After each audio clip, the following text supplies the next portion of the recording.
Hey guys, today I'm going to tell you how to fix developer options are missing in Samsung Galaxy A17, A37 or A57. If you're using Galaxy A17, A37 or A57 and you're facing the issue that your developer options are missing, so let's see some possible fixes for this. So the very first thing you can try, you just have to go over to your settings here, just scroll down to end. If your developer options are enabled, so you must get that here.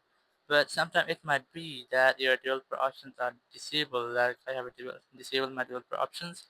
So now I'm unable to find my developer options here. So now to fix this, you have to go to your about phone section, go to software information and re-enable or re-turn on your developer option. After this, you have to make 7 clicks on this bill number. Let's see, let's add this. I have 1, 2, 3, 4, 5, 6, 7. Click OK from confirmation message.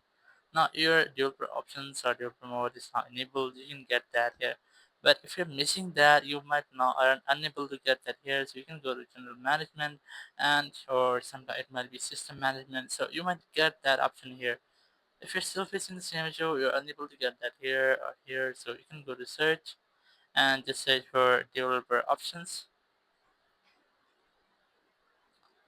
Here you must see developer options or developer settings. So I have developer options there. You can select them from here. But if you're still facing the same issue, your developer options are unavailable in settings, complete setting, in search section also. Go back, scroll in the control center, click on this power icon, click on restart, and just try to make a restart with the device. Because sometimes it might be a software glitch, which can be easily fixed by making a restart. Once I've restarted, your issue will be fixed and you will not get this issue again. Thank you very much for watching the video. Until next video, bye bye.